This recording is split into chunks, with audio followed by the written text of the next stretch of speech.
Daily. Taste the Daily.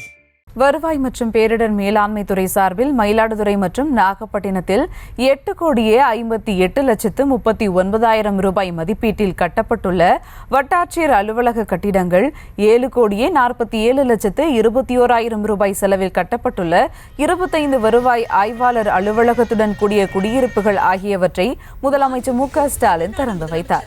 இதுகுறித்த கூடுதல் விவரங்களோடு இணைகிறார் செய்தியாளர் ராஜேஷ். வணக்கம் ராஜேஷ், விவரங்கள். வணக்கம். தமிழக முதலமைச்சர் மு.க.ஸ்டாலின் அவர்கள் தினசரி பல்வேறு அரசு நிகழ்ச்சிகளில் பங்கேற்று வருகின்றார். அந்த வகையில் இன்றைய தினம் சென்னை தலைமைச் செயலகத்தில் நடைபெறக்கூடிய அந்த அரசு நிகழ்ச்சியிலே பங்கேற்றிருக்கின்றார்.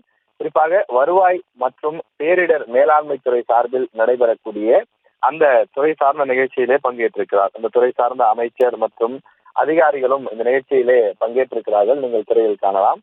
இதில் நாகை மற்றும் மயிலாடுதுறை அந்த மாவட்டங்களில் கட்டப்பட்டிருக்கக்கூடிய வருவாய்த்துறை சார்ந்த அந்த கட்டிடங்களை தற்போது முதலமைச்சர் அவர்கள் திறந்து வைக்கின்றார்.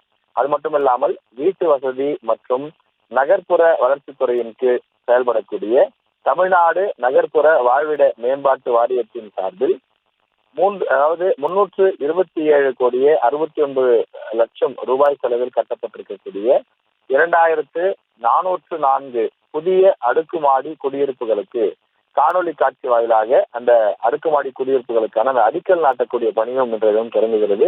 அதனையும் தமிழக முதலமைச்சர் மு.க.ஸ்டாலின் அவர்கள் தொடங்கி வைக்கிறார். இதை தவிர மீன்வளத்துறை சார்பிலும் மற்றொரு நிகழ்ச்சி இருக்கிறது. அதே போல கைத்தறி மற்றும் கைத்தறி திறன் துணிநூல் துறை சார்பில் ஒரு நிகழ்ச்சி இருக்கிறது. இப்படி பல்வேறு துறைகள் சார்பில் நடைபெறக்கூடிய நிகழ்ச்சியில் தமிழக முதலமைச்சர் மு.க.ஸ்டாலின் அவர்கள் பங்கேற்கிறார். அதே போல அந்தந்த துறை சார்ந்த அமைச்சர்கள் மற்றும் அதிகாரிகள் பங்கேற்றிருக்கிறார்கள். தமிழக அரசை பொறுத்தவரையிலே தினசரி ஒவ்வொரு துறை சார்பிலும் முக்கியமாக தொடங்கப்படக்கூடிய அந்த நிகழ்ச்சிகள், பல்வேறு புதிய கட்டிடங்கள், ஏற்கனவே கட்டி முடிக்கப்பட்ட அலுவலகங்கள் ஆகியவற்றை விரைவாக தொடங்கி வைக்கக்கூடிய, திறந்து வைக்கக்கூடிய அந்த நிகழ்ச்சிகள் நடைபெற்று வருகின்றது. அந்த வகையில் இன்றைய தினம் சுமார் 5 பல்வேறு துறைகளுக்கான சில தொடக்க நிகழ்ச்சிகளில் தமிழக முதலமைச்சர் அவர்கள் பங்கேற்று தொடங்கி வைக்கின்றனர். கூடுதல் விவரங்களுக்கு நன்றி ராஜேஷ்.